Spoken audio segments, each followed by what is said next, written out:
அது இன்னொருத்தங்கிறான் அந்த நாம் தமிழரா, ஐயோ 1 நம்பர் ப்ராடுக்கு பிறந்தவனாகிறானப்பா.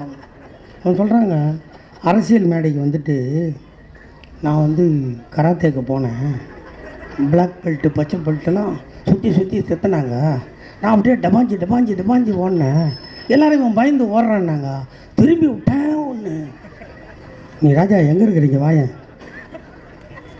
ஏண்டா, அரசியல் மேடை இதில் வந்து பிளாக் பெல்ட்டு கருப்பு பெல்ட்லாம் தேவையாடா? எங்கள் அண்ணன் தளபதி ஒரு 65 கிலோ கூட கம்மியாக தான்டா இருப்பார். அப்படி பார்த்தீங்கன்னா எடப்பாடி பழனிசாமி தான் பெரிய ஆள், 120 கிலோ இருப்பான் ஆள். மூட்டை பிடிக்காத மேலே ஒரு பை போட்டு தைப்பாங்கல்ல, அந்த சைஸில் இருக்கிறான் நம்ம ஆள். கொரோனா வந்தது, நம்ம ஆட்சிக்கு வந்தோம் 21. அந்த கொரோனா வரும்போது இந்த நாடு எப்படி இருந்தது?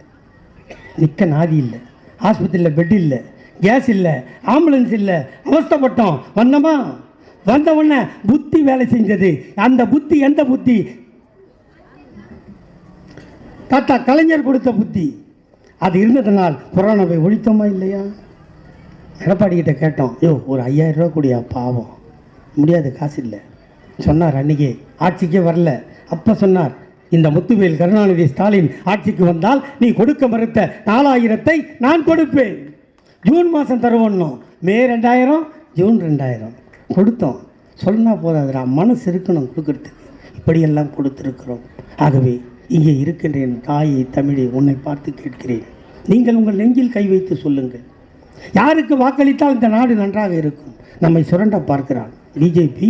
இந்த தமிழ்நாட்டில் இருக்கின்ற வளங்களை சுரண்டி கொண்டு போய் வடநாட்டில் வைக்க பார்க்கிறான். அவனுக்கு இடம் கொடுக்க போகிறோமா? அவனுக்கு துணையாக நிற்கிறார்களே இப்போது விஜய், சீமான் போன்றவர்கள் எல்லாம், அவர்களுக்கு துணை நிற்கப் போகிறோமா? நம்மை திட்டுகிறாய், இல்லை என்று சொல்லவில்லை. இந்த தமிழ்நாட்டை நாசமாக்க பார்க்கிறான் பிஜேபி. அவனை ஏன் நீ கேள்வி கேட்க தயங்குகிறாய்? ஆகவே சொல்கிறோம், நீ பீட்டி. அதிமுக அதுக்கு காலை கழுவுகிறது, அதை விமர்சிக்க மறுக்கிறார், எங்களை விமர்சிக்கிறார். இந்த நாட்டுக்காக, நாட்டு மக்களுக்காக பல தலைவர்களை, பல உயிர்களை தியாகம் செய்த கட்சி திமுக. கொரோனா வந்தது, இதோ பக்கத்தில் டி நகரில் அன்பழகனை உயிரோடு பறிகொடுத்தோம். யாருக்காக? இந்த நாட்டு மக்களுக்காக. ஆகவே சொல்கிறேன், எங்களை கொடுத்து உங்களை வாழ வைக்க ஒரு கட்சி இந்தியாவில் இருக்கிறது என்றால் அது திராவிட முன்னேற்ற கழகத்தை தவிர வேறு எந்த கட்சியும் இல்லை.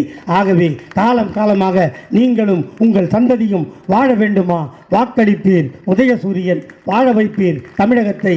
வாய்ப்புக்கு நன்றி. வெல்க தமிழ். வணக்கம்.